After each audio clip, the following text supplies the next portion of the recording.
ಯುವಜನತೆ ಹಾಗೂ ವಿದ್ಯಾರ್ಥಿಗಳು ಮಾದಕ ವಸ್ತುಗಳ ವ್ಯಸನದಿಂದ ದೂರವಿದ್ದು ಉತ್ತಮ ಶಿಕ್ಷಣ ಪಡೆದು ದೇಶದ ಹಾಗೂ ಸಮಾಜದ ಜವಾಬ್ದಾರಿಯುತ ನಾಗರಿಕರಾಗಿ ರೂಪುಗೊಳ್ಳಬೇಕು ಎಂದು ಶಾಸಕ ಕೆಎಚ್ ಪುಟ್ಟಸ್ವಾಮಿ ಗೌಡ ಕರೆ ನೀಡಿದರು. ನಗರದ ಎಚ್ಎನ್ ಕಲಾಭವನದಲ್ಲಿ ಚಿಕ್ಕಬಳ್ಳಾಪುರ ಜಿಲ್ಲಾ ಪೊಲೀಸ್ ಹಾಗೂ ಗೌರಿಬಿದನೂರು ವೃತ್ತ ಪೊಲೀಸ್ ಇಲಾಖೆಯ ವತಿಯಿಂದ ಆಯೋಜಿಸಿದ್ದ ಡ್ರಗ್ಸ್ ಬೇಡ ಬ್ರೋ ಮಾದಕ ವಸ್ತುಗಳಿಗೆ ಹೇಳಿ ಗುಡ್ ಬೈ ಜಾಗೃತಿ ಕಾರ್ಯಕ್ರಮದಲ್ಲಿ ಭಾಗವಹಿಸಿ ಅವರು ಮಾತನಾಡಿದರು. ಬೀಡಿ, ಸಿಗರೆಟ್, ಮದ್ಯ, ಗಾಂಜಾ ಸೇರಿದಂತೆ ವಿವಿಧ ಮಾದಕ ವಸ್ತುಗಳ ವ್ಯಸನಕ್ಕೆ ಯುವಕರು ಹಾಗೂ ವಿದ್ಯಾರ್ಥಿಗಳು ಬಲಿಯಾಗ್ತಾ ಇರುವುದು ಆತಂಕಕಾರಿ ಬೆಳವಣಿಗೆಯಾಗಿದೆ.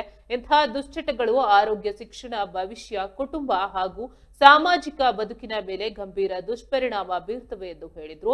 ವಿದ್ಯಾರ್ಥಿಗಳು ದುಶ್ಚಟಗಳಿಂದ ದೂರವಿದ್ದು ಶಿಕ್ಷಣದತ್ತ ಹೆಚ್ಚಿನ ಗಮನ ಹರಿಸಬೇಕು.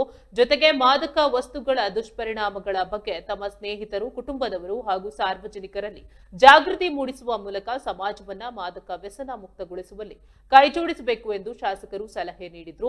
ಕಾರ್ಯಕ್ರಮದಲ್ಲಿ ಜಿಲ್ಲಾ ಪೊಲೀಸ್ ಹೆಚ್ಚುವರಿ ಅಧೀಕ್ಷಕ ಜಗನ್ನಾಥ ರೈ, ಗೌರಿಬಿದನೂರು ವೃತ್ತ ನಿರೀಕ್ಷಕ ಅಂಜನ್ ಕುಮಾರ್, ನಗರ ಠಾಣೆ ಹಾಗೂ ಮಂಚೇನಹಳ್ಳಿ ಪೊಲೀಸ್ ಅಧಿಕಾರಿಗಳು ಮತ್ತು ಸಿಬ್ಬಂದಿ, ವಿವಿಧ ಶಾಲಾ ಕಾಲೇಜುಗಳ ವಿದ್ಯಾರ್ಥಿಗಳು, ಶಿಕ್ಷಕರು ಹಾಗೂ ಸಾರ್ವಜನಿಕರು ಉಪಸ್ಥಿತರಿದ್ದರು.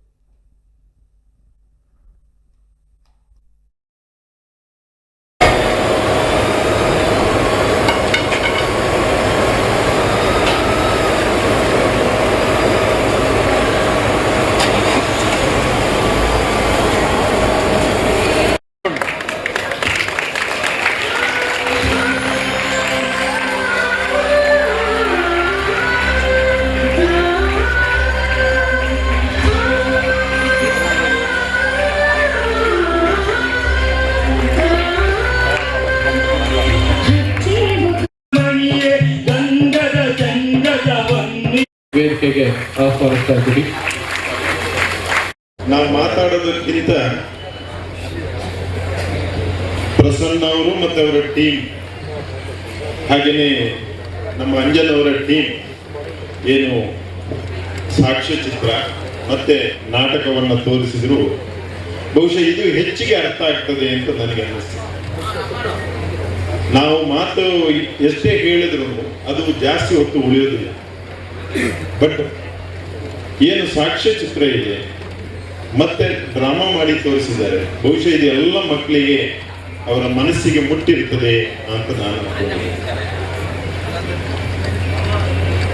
ಕರ್ನಾಟಕ ಸರ್ಕಾರ ಇವತ್ತು ಮಾದಕ ವ್ಯಸನದ ಬಗ್ಗೆ ಬಹಳಷ್ಟು ದೊಡ್ಡ ಒಂದು ಅಭಿಯಾನವನ್ನ ಸ್ಟಾರ್ಟ್ ಮಾಡಿದ್ದಾರೆ. ಮಾನ್ಯ ಮುಖ್ಯಮಂತ್ರಿಗಳ ನೇತೃತ್ವದಲ್ಲಿ ಹಾಗೂ ಗೃಹ ಸಚಿವರ ನಿರ್ದೇಶನದಂತೆ ಇವತ್ತು ರಾಜ್ಯದಾದ್ಯಂತ ಈ ಕಾರ್ಯಕ್ರಮ ನಡೀತಾ ಇದೆ. ಇದು ಬಹುಶಃ ರಾಜ್ಯ ಅಲ್ಲ, ಇಡೀ ದೇಶದಾದ್ಯಂತ ಇದು ನಡೀತಾ ಇರುವಂತಹ ಕಾರ್ಯಕ್ರಮ. ತಮಗೆಲ್ಲರಿಗೂ ಗೊತ್ತಿದೆ, ಮಾದಕ ವ್ಯಸನಕ್ಕೆ ಒಳಗಾದರೆ ತಮ್ಮ ಜೀವನವನ್ನ ಹಾಳು ಮಾಡ್ಕೋಬೇಕಾಗತ್ತೆ. ಯಾಕೆ ನಾವು ಸ್ಕೂಲ್ ಮಕ್ಕಳನ್ನ ಇದಕ್ಕೆ ಜಾಸ್ತಿ ಆಯ್ಕೆ ಮಾಡಿಕೊಳ್ತೀವಿ ಅಂತಂದ್ರೆ, ಇವತ್ತಿನ ಯುವ ಪೀಳಿಗೆಯೇ ನಮ್ಮ ಮುಂದಿನ ಭವಿಷ್ಯ. ನಾವು ಮಾತಾಡೋದಕ್ಕಿಂತ ಯಾಕೆ ನಾವು ಸ್ಕೂಲ್ ಮಕ್ಕಳನ್ನ ಇದಕ್ಕೆ ಜಾಸ್ತಿ ಆಯ್ಕೆ ಮಾಡಿಕೊಳ್ತೀವಿ ಅಂತಂದ್ರೆ, ಇವತ್ತಿನ ಯುವ ಪೀಳಿಗೆಯೇ ನಮ್ಮ ಮುಂದಿನ ಭವಿಷ್ಯ. ಈ ದೇಶದ ಭವಿಷ್ಯ ನಿಮ್ಮ ಮೇಲಿದೆ. ಯುವಕರು ಏನಿದ್ದೀರಿ, ನಿಮ್ಮಿಂದ ಈ ದೇಶದ ಭವಿಷ್ಯ ನಿರ್ಮಾಣ ಆಗುತ್ತೆ. ನಮ್ಮ ದೇಶ ಬಹುಶಃ ಭಾರತ ಇರುವಷ್ಟು ಯುವಕರು ಇಲ್ಲಿ ಎಲ್ಲೂ ಇಲ್ಲ, ಯಾವ ದೇಶದಲ್ಲೂ ಇಲ್ಲ.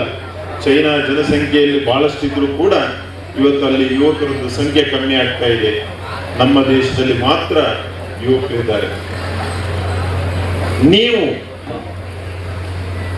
ಹೇಳ್ಬೋದು, ಯಾಕೆ ನಾವು ಇಷ್ಟು ಸಣ್ಣ ಮಕ್ಕಳಿಗೆ ನಾವು ಇದನ್ನೆಲ್ಲ ನೀವು ತೋರಿಸ್ತೀರಿ, ಇದರಿಂದ ಏನು ಪ್ರಯೋಜನ ಅಂತ. ಇದರ ಅನಾನುಕೂಲಗಳು, ಇದರಿಂದ ಆಗುವಂತಹ ತೊಂದರೆಗಳನ್ನ ಏನು ಕಾರ್ಯಕ್ರಮ ನಡೀತಾ ಇದೆ,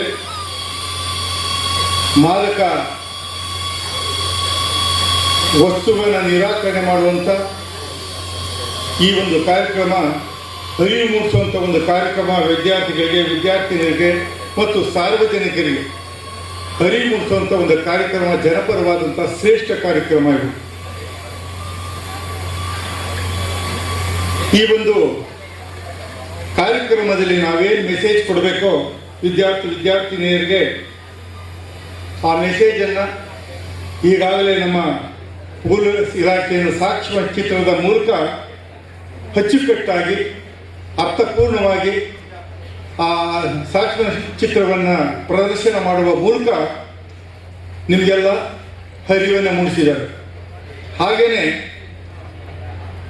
ನಮ್ಮ ಇದೇ ತಾಲೂಕಿನ ಪ್ರತಿಭಾವಂತ ಯುವಕ ಪ್ರಸನ್ನ ಮತ್ತು ತಂಡದವರಿಂದ ನಾಟಕದ ಮೂಲಕ, ಕಿರು ನಾಟಕದ ಮೂಲಕ ನಿಮಗೆಲ್ಲ ಮನ ಮುಟ್ಟುವಂತೆ ವಿರುದ್ಧವಾಗಿ ಹೋರಾಟ ಮಾಡಬೇಕಾಗ್ತದೆ. ಮನೆಯಲ್ಲಿ ತಂದೆ ತಾಯಿಗಳು ಕೂಡ ಇದರ ಬಗ್ಗೆ ಎಚ್ಚೆತ್ತುಕೋಬೇಕಾಗ್ತದೆ. ಹಾಗೆಯೇ ಸಂಘ ಸಂಸ್ಥೆಗಳಿಗೂ ಕೂಡ ಈಗ ಹೆಂಗೆ ನಮ್ಮ ಪ್ರಸನ್ನ ನಾಟಕದ ಮೂಲಕ ಅರಿವು ಮೂಡಿಸಿದ್ರು, ಹಂಗೆ ಸಂಘ ಸಂಸ್ಥೆಗಳು ಬೀದಿ ನಾಟಕದ ಮೂಲಕ ಎಲ್ಲರೂ ಕೂಡ ಇದನ್ನ ವಿದ್ಯಾರ್ಥಿನಿಯರಿಗೆ ಅದಕ್ಕಿಂತ ಹೆಚ್ಚಾಗಿ ಅವರ ಪಾಲಕರಿಗೂ ಕೂಡ ಅರಿವು ಮೂಡಿಸಬೇಕಾಗ್ತದೆ. ಅವರು ಎಷ್ಟೋ ಕನಸುಗಳು ಕೆಟ್ಕೊಂಡು ನಿಮ್ಮ ತಂದೆ ತಾಯಿಗಳು ನಿಮ್ಮನ್ನ ವಿದ್ಯಾಭ್ಯಾಸ ಕಲಿಸಿರ್ತಾರೆ, ಬಹಳಷ್ಟು ಕನಸು ಕಂಡಿರ್ತಾರೆ. ಎಷ್ಟೆಷ್ಟು ಕಷ್ಟಪಟ್ಟು ನಿಮಗೆ ಫೀಸ್ ಕಟ್ಟಿ ಪುಸ್ತಕಗಳನ್ನು ಕೊಟ್ಟು ನಿಮ್ಮ ಭವಿಷ್ಯನೇ ನಮ್ಮ ಭವಿಷ್ಯ ಅನ್ನೋ ದೃಷ್ಟಿಯಿಂದ ತಂದೆ ತಾಯಿಗಳು ನಿಮ್ಮನ್ನ ಸ್ಟಡಿ ಮಾಡಿಸಿ ಕಲಿಸಿರ್ತಾರೆ. ಅಂಥದ್ರಲ್ಲಿ ಅವರ ಒಂದು ಕನಸಿಗೆ ನೀವು ಭಂಗ ಮಾಡಬಾರ್ದು. ಯಾಕೆಂದ್ರೆ ನಾನು ಹಣ ಕೊಡ್ತಾ ಇರೋದು ಯಾತಕ್ಕೆ ಕೊಡ್ತಾ ಇದ್ದೀನಿ, ಫೀಜಿ ಕೊಡ್ತಾ ಇದ್ದೀನ, ಪುಸ್ತಕ ಕೊಡ್ತಾ ಇದ್ದೀನ, ಅನಾವಶ್ಯಕವಾಗಿ ಮಕ್ಕಳು ದುಡ್ಡು ಏನು ಡ್ರಗ್ಸ್ ಅವಳಿ ಇದೆ, ಏನು ನಿಮ್ಮ ಸುತ್ತಮುತ್ತ ಬಂದು ಪ್ರೇರೇಪಣೆ ಮಾಡ್ತಾರೆ, ಪ್ರಚೋದನೆ ಮಾಡ್ತಾರೆ ಅಂತ ಹೇಳಿದರೆ ನೀವು ಓದೋದ ಕಡೆ ಗಮನ ಕೊಟ್ಟು ದೇಶದ ಸತ್ಪ್ರಜೆಗಳಾಗಿ ನಿಮ್ಮ ಭವಿಷ್ಯವನ್ನು ರೂಪಿಸ್ಕೊಳ್ಳಿ ಅಂತ ಹೇಳ್ತಾ, ಎಲ್ಲರೂ ಕೂಡ ಅಂಥದ್ದೇನಾರ ಕಂಡು ಬಂದರೆ ಸಮಾಜದ ಎಚ್ಚರಿಕೆಯಿಂದ ಇಲಾಖೆಗೆ, ಪೊಲೀಸ್ ಇಲಾಖೆಗೆ ನೀವು ಮಾಹಿತಿಯನ್ನು ಕೊಡಬೇಕು ಅಂತ ಏನು ಕಾರ್ಯಕ್ರಮ